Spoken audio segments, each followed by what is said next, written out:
കേരള പോലീസിനെ അർജുൻ അയ്യങ്കയെ പിടിക്കുക എന്ന് പറയുന്നത് അത്ര വലിയ ബുദ്ധിമുട്ടുള്ള കാര്യമോ അല്ലെങ്കിൽ വലിയൊരു ദൗത്യമൊന്നും ആയിരുന്നില്ല. അതുകൊണ്ട് തന്നെയാണ് വളരെ കൂളായി ചിരിച്ചുകൊണ്ട് ആഭ്യന്തര വകുപ്പ് മന്ത്രി പറഞ്ഞത് ഞങ്ങൾ അതിന് അത്ര വലിയ ഇമ്പോർട്ടൻസ് ഒന്നും കൊടുക്കുന്നില്ല ഈ ഒരു വിഷയത്തിന്. കാര്യം അർജുൻ അയ്യങ്കയെ പിടിക്കുക എന്ന് പറയുന്നത് ഈ സോഷ്യൽ മീഡിയയിലും മാധ്യമങ്ങൾ പറഞ്ഞതുപോലെ കേരള പോലീസിനെ സംബന്ധിച്ചിടത്തോളം വലിയൊരു കാര്യമായിട്ട് അവർ കണ്ടിരുന്നില്ല എന്നാണ് ആഭ്യന്തര വകുപ്പ് അടക്കം പറയുന്നത്. എന്നാൽ മറുവശത്ത് ഒരു ചോദ്യമുണ്ട്, അർജുൻ അയ്യങ്കയെ എന്തുകൊണ്ട് പിടിക്കാൻ ഇത്രയും സമയമെടുത്തു എന്നൊരു കാര്യം. അർജുൻ അയ്യങ്കയ്ക്ക് വ്യക്തമായ ഇൻഫർമേഷൻസ് കിട്ടുന്നതിന്റെ അടിസ്ഥാനത്തിലായിരിക്കണമല്ലോ.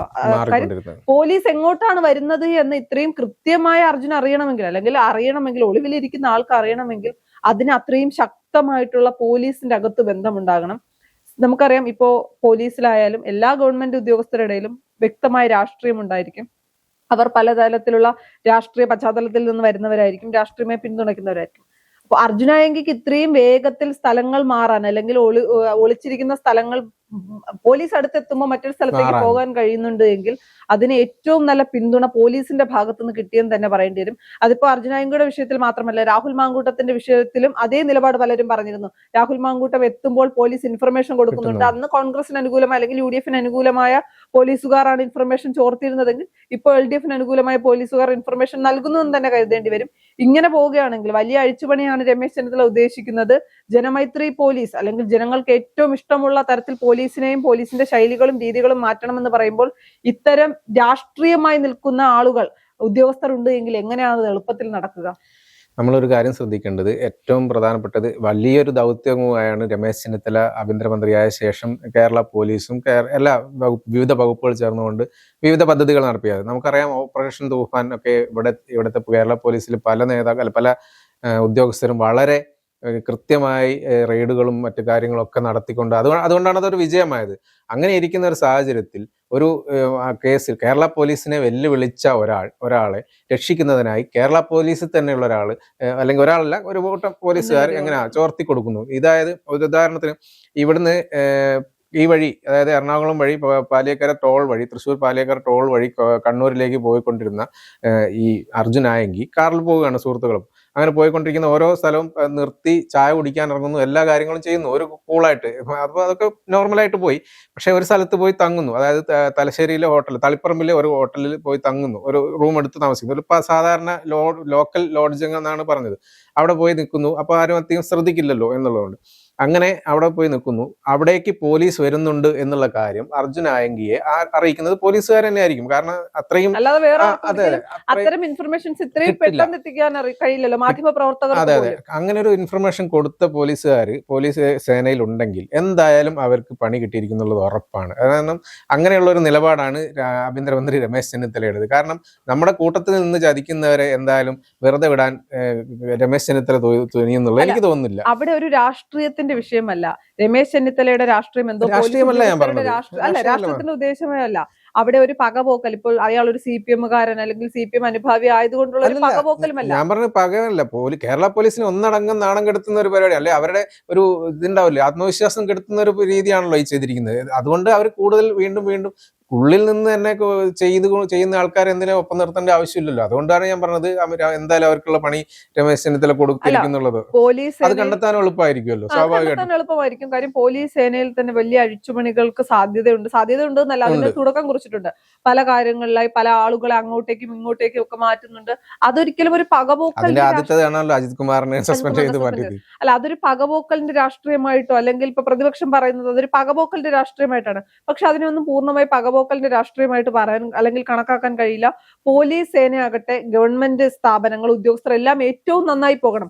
അതിന് ഒരാളെ സ്ഥലം മാറ്റേണ്ടി വന്നാൽ മാറ്റണം. തെറ്റ് ചെയ്ത ആളിനെ ആയിരിക്കുമല്ലോ. ഇപ്പൊ ഒരു ആവശ്യവും ഇല്ലാതെ രമേശ് ചെന്നിത്തല ഒരാൾക്ക് പിന്നാലെ പോയി സ്ഥലം മാറ്റുകയാണെങ്കിൽ, ഒരു പോലീസ് ഉദ്യോഗസ്ഥന് പിന്നാലെ പോയി എന്തെങ്കിലുമൊക്കെ ചെയ്യുകയാണെങ്കിൽ അത് രമേശ് ചെന്നിത്തലയുടെ തെറ്റാണ്. മറുവശത്ത് അദ്ദേഹം ചെയ്ത അല്ലെങ്കിൽ ആ ഉദ്യോഗസ്ഥൻ ചെയ്തതിൽ തെറ്റുണ്ട് എന്ന് കണ്ടെത്താൻ കഴിയുകയും അതിന്റെ അടിസ്ഥാനത്തിൽ നടപടിയെടുക്കുകയും ചെയ്താൽ അത് കൈയടിക്കേണ്ട കാര്യമാണ്. കാര്യം ജനങ്ങൾക്ക് വേണ്ടിയാണ് സർക്കാർ നിലകൊള്ളേണ്ടത്. അതിന് രാഷ്ട്രീയം ഉണ്ടാകും. രാഷ്ട്രീയത്തിന് അപ്പുറത്തേക്ക് ജനങ്ങൾക്ക് വേണ്ടിയുള്ള സർക്കാർ ആയിരിക്കണം, ജനഹിതം അനുസരിച്ച് മുന്നോട്ട് പോകുന്ന സർക്കാർ ആയിരിക്കണം എന്ന് പറയേണ്ടി വരും. ഇതിൽ നിന്ന് നമ്മൾ കാര്യം ഈ ലോഡ്ജിൽ ആയെങ്കിൽ എത്തി, പോലീസുകാരോ ഒറ്റിക്കൊടുത്തല്ല, പോലീസുകാരോ ആയെങ്കിയെ ഇൻഫർമേഷൻ നൽകി അങ്ങോട്ട് വരുന്നുണ്ട് എന്നുള്ളത്. കാരണം സ്ഥലം ലൊക്കേറ്റ് ചെയ്തിട്ടുണ്ട് എന്നുള്ളത് അറിയിച്ചു കൊടുത്തു. അതിനനുസരിച്ച് പെട്ടെന്ന് തന്നെ അവിടുന്ന് ആയെങ്കിൽ സ്ഥലം വിടുകയാണ്. ഒരു ഓട്ടോറിക്ഷക്കാരനെ വിളിച്ചിട്ട് ഓട്ടോയിൽ യാത്ര ചെയ്യുന്നതിനിടയ്ക്ക് സുഹൃത്തിനോട് വിളിച്ചിട്ട് കാറുമായിട്ട് വരാൻ പറയുന്നു. കാറ് കൊണ്ടുവന്ന് വരുന്നു. പയ്യന്നൂർ അവിടെ എവിടെ എത്തിയിട്ടാണ് ഓട്ടോറിക്ഷയിൽ നിന്ന് മാറുന്നത്. അപ്പൊ ഇതിനിടയ്ക്കുള്ള ഫോൺ സംഭാഷണത്തിനിടയ്ക്ക് ഓട്ടോറിക്ഷക്കാരന് മനസ്സിലായതാണ് ഈ ആംഗിയാണ് ഈ ഇരിക്കുന്നത് എന്നുള്ളത്. അതുകൊണ്ടാണ് ഓട്ടോറിക്ഷ ഡ്രൈവർ പോലീസിനെ അറിയിക്കുന്നത്. അതോടുകൂടിയാണ് കാര്യങ്ങൾ മാറി മറിയുന്നത്. എല്ലാ ഇതും പോയി. അല്ലെങ്കിൽ ഇനിയും വീണ്ടും എന്ത് ചെയ്യായിരുന്നു, വീണ്ടും എവിടെ പോയാലും ഇത് രക്ഷപ്പെടാം എന്നുള്ളൊരു ഇതുണ്ടായിരുന്നല്ലോ. അതുകൊണ്ടായിരിക്കുമല്ലോ ആയെങ്കിൽ ഓരോ ദിവസവും പോസ്റ്റ് ഇട്ട് വിളിച്ചത്. ഇപ്പൊ തൃശ്ശൂരാണെങ്കിൽ ഷൗക്കത്തിലെ വെല്ലുവിളിക്കുന്നു, ഞാൻ തേക്കിൻകാട് മൈതാനത്ത് ഇരിക്കുന്നുണ്ട്, പിന്നെ വേറൊരു സ്ഥലത്ത് പോയിട്ട് ഞാൻ ഇന്ന സ്ഥലത്തുണ്ട് ഇരിക്കുന്നുണ്ട്, അങ്ങനെയൊക്കെ പറഞ്ഞിട്ട് ഓരോ ദിവസവും പോസ്റ്റ് ഇടുന്നുണ്ടായിരുന്നു. അപ്പൊ അങ്ങനെയുള്ള ഒരാള് ഈ ഒരു പുതിയ സ്ഥലത്തേക്ക് പോകുന്നു. അതായത് ഒരു അഭിഭാഷകയുടെ വീട്ടിൽ, കണ്ണൂർ ബസ് സ്റ്റാൻഡിന്റെ അടുത്തുള്ള ഒരു ബസ് സ്റ്റാൻഡിന് സമീപത്തെ ഒരു ഫ്ലാറ്റിലാണ്, അഭിഭാഷകയുടെ വീട്ടിലാണ് ഉണ്ടായിരുന്നത് ലാസ്റ്റ്. അപ്പോഴാണ് അവിടെ വെച്ചിട്ടാണ് അറസ്റ്റ് ചെയ്തത്. അത് തന്നെ ആദ്യത്തെ പ്രാവശ്യം ആ ഫ്ലാറ്റിലേക്ക് പോലീസ് എത്തുന്നു. പോലീസ് എത്തുമ്പോൾ അതിനകത്ത് അർജുൻ ആങ്കി ഇല്ല, അവിടെ വന്നിട്ടില്ല എന്ന് പറഞ്ഞിട്ട് പോലീസ് തിരിച്ചു വരികയാണ്. തിരിച്ചു വരുന്ന സമയത്ത് ആണ് ഇതിലെ പോലീസ് ഉദ്യോഗസ്ഥന് ഒരു ബുദ്ധി തോന്നിയ CCTV, ഫ്ലാറ്റിലെ CCTV ചെക്ക് ചെയ്യാൻ. ആ CCTV ചെക്ക് ചെയ്യുമ്പോഴാണ് അറിയുന്നത് അർജുൻ ആങ്കി വരുന്നതും അത് കാണുന്നത്. അത് റൂമിലേക്ക് കയറി പോകുന്നതും എല്ലാം കണ്ടു. അങ്ങനെയാണ് വീണ്ടും വിളിക്കുമ്പോഴാണ് ഡോർ തുറക്കുന്നത് അർജുൻ ആങ്കി തന്നെയാണ്. ഇവർ പോയി എന്നുള്ള രീതിയിലാണെന്ന് തോന്നുന്നു തുറന്നത്. എന്ത് തന്നെയാണെങ്കിലും തുറന്ന് അപ്പൊ അങ്ങനെയാണ് ഇത് പിടിയിലാകുന്നത്. അല്ല, സത്യത്തിൽ ഇതിന്റെ അകത്ത് കേരള പോലീസിനപ്പുറത്തേക്ക് ഇത് ഇത്രയും പെട്ടെന്ന് അർജുനാങ്കി അറസ്റ്റ് ചെയ്യാൻ കാരണമായത് ആ ഓട്ടോ ഡ്രൈവർ തന്നെയാണ്. അദ്ദേഹത്തിന്റെ കൃത്യമായ സമയത്ത് അദ്ദേഹം ഇടപെട്ടത് കൊണ്ടാണ്. അല്ലെങ്കിൽ അദ്ദേഹം പോലീസിനെ വിളിച്ചറിയിച്ചില്ലായിരുന്നെങ്കിൽ കുറച്ച് ദിവസം കൂടി സോഷ്യൽ മീഡിയയിൽ പോസ്റ്റുകൾ വരും. അതാണ് ഞാൻ പറഞ്ഞത്, ഈ കേരള പോലീസ് ഇത്രയും കഷ്ടപ്പെട്ട് ആയങ്കിയുടെ പിന്നാലെ നടക്കുമ്പോഴും അതിനകത്തുള്ള കാര്യങ്ങൾ ചോർത്തി കൊടുക്കുകയും ചെയ്യുന്നു. നമ്മൾ പുറത്തുള്ള ഒരു ഓട്ടോറിക്ഷ ഡ്രൈവർമാരും അല്ലെങ്കിൽ ജനങ്ങളെല്ലാവരും ഇയാളെ പിടിക്കണം എന്നുള്ളൊരു ഇത് മൈൻഡോട് കൂടി തന്നെയാണ് ഇൻഫർമേഷൻ. അല്ലെങ്കിൽ ആ ഓട്ടോ ഡ്രൈവർക്ക് വേണമെങ്കിൽ പറയാതെ പോവാലോ. അങ്ങനെ അത്രയും ഹെൽപ്പ് ഓട്ടോറിക്ഷക്കാർ പോലും ചെയ്യുമ്പോൾ പോലീസിനകത്തുള്ള ആൾക്കാർ ചിലർ മാത്രം, എല്ലാവരും അല്ല, ചില ആൾക്കാർ ഇങ്ങനെയൊക്കെ ചെയ്തു എടുക്കുന്നത് വളരെ മോശമാണ്. അവർക്കെതിരെ നടപടി എന്തായാലും ഉണ്ടാവണം. അത് നടപടി എടുക്കുക തന്നെ വേണം. കാര്യമെന്ന് പറയുന്നത്, ഒന്ന് ആദ്യം പറഞ്ഞ ഓട്ടോറിക്ഷ ഡ്രൈവറെ പ്രത്യേകമായി വിളിച്ച് ആശംസ അല്ലെങ്കിൽ ആദരിക്കുന്ന ഒരു പരിപാടി ഉണ്ടെന്ന് ആഭ്യന്തര വകുപ്പ് മന്ത്രി തന്നെ പറഞ്ഞത്. അത്തരം നല്ല കാര്യങ്ങൾ ആര് ചെയ്താലും അവരെ പ്രോത്സാഹിപ്പിക്കണം എന്നൊരു അഭിപ്രായമാണ് എനിക്കുള്ളത്. അങ്ങനെ പ്രോത്സാഹിപ്പിക്കുമ്പോഴാണ് ഇങ്ങനെ കൂട്ടത്തിൽ നിന്ന് ചെയ്തവരെ നടപടി എടുക്കുകയും വേണം. കാര്യം നമുക്കറിയാം, കഴിഞ്ഞ പിണറായി വിജയൻ സർക്കാരിന്റെ കാലത്ത് പരാതിയുമായി ചെന്ന സ്ത്രീകൾക്ക് നേരെ ഉണ്ടായ അതിക്രമങ്ങൾ, പോലീസ് സ്റ്റേഷന്റെ അകത്തുണ്ടായ കസ്റ്റഡി മർദ്ദനങ്ങൾ, ഈ പറയുന്ന പോലീസുകാരെല്ലാം ഇപ്പോഴും പോലീസ് സ്റ്റേഷനിൽ തന്നെയുണ്ട്. കഴിഞ്ഞ സർക്കാരിന്റെ കാലത്ത് അവരെ ഫേവർ ചെയ്ത് നിന്ന എല്ലാ പോലീസുകാരെയും പിരിച്ചുവിടാനൊന്നും പറയാൻ നമുക്കാകില്ല. എന്നാൽ തക്കതായ നടപടികൾ എടുത്തുകൊണ്ട് തന്നെ മുന്നോട്ട് പോകേണ്ടി വരും. എന്തായാലും മുഖ്യമന്ത്രിയാകാൻ കഴിഞ്ഞില്ല. ആഭ്യന്തര വകുപ്പ് എന്ന് പറയുന്നത് ചോദിച്ചു വാങ്ങിയ വകുപ്പാണ്. അത് വെറുതെ അല്ലെങ്കിൽ ഒന്നും കാണാതെ ആഭ്യന്തര വകുപ്പ് മന്ത്രിസ്ഥാനം ചോദിച്ചു വാങ്ങിയില്ല. അതിനകത്ത് മറ്റൊരു കാര്യം കൂടി പ്രധാനമായി പറയേണ്ടതുണ്ട്. ആഭ്യന്തര വകുപ്പ് ചോദിച്ചു വാങ്ങി ആഭ്യന്തര വകുപ്പ് മന്ത്രി അതിനുശേഷം ആദ്യം മുന്നോട്ട് വെച്ചതാണ് ഓപ്പറേഷൻ തൂഫാൻ. അത് വെറുതെ വെച്ചൊരു പദ്ധതിയല്ല. വ്യക്തമായി പഠിച്ച് കാര്യങ്ങളെല്ലാം തന്നെ കൃത്യമായി പഠിച്ചത് എങ്ങനെ മുന്നോട്ട് കൊണ്ടുപോകണം എന്ന് പറഞ്ഞാൽ അത്രയും നന്നായി പഠിച്ചിട്ടാണ് രമേശ് ചെന്നിത്തല കാര്യങ്ങൾ മുന്നോട്ട് കൊണ്ടുപോകുന്നത്.